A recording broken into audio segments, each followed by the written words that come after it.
Hi there. My name is Andrew Weems. I'm a very proud member of Actors Equity Association, which I joined in 1985.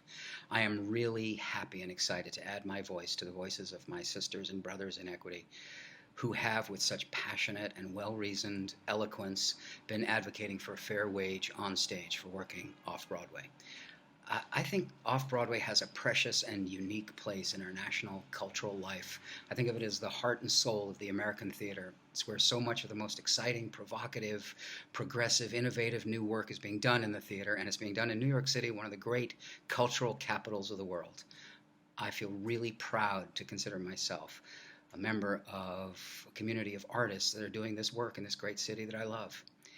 But it saddens me to say that over the last few years, as the cost of living in New York has skyrocketed, and as the salaries that actors and stage managers make for working off-Broadway have stagnated or just sort of barely crept along, working off-Broadway for many people has become an increasingly complicated proposition. We love this work. We are dedicated to this work. We really, really, really relish the chance to do this work, and we're pretty good at this work. But unfortunately, we are not paid a decent living wage to do this work. And I don't think that's right. It's not an adversarial thing for me at all.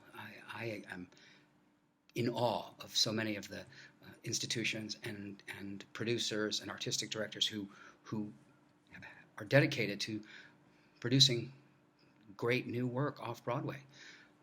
I am really grateful to them. But I think everybody can understand that there's something wrong with a system when an actor can do a great performance off-Broadway and at the end of the job realize that he or she has had to shell out thousands of dollars, essentially, for the privilege of doing that job just to pay their expenses.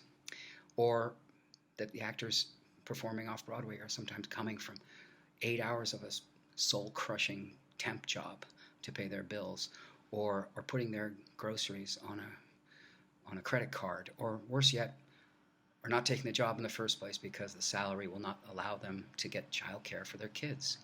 I think that's just a problem, and it's a system that is not working for the people who are actually doing the work of putting on the plays. I think the most precious thing that a human being has to offer the world is his or her labor. And right now, the actors and stage managers who work off-Broadway are not being paid fairly for their labor. And I think it's got to change. And that's why I'm standing with my fellows in Actors Equity, and I'm saying it's time for a fair wage on stage. Thanks a lot.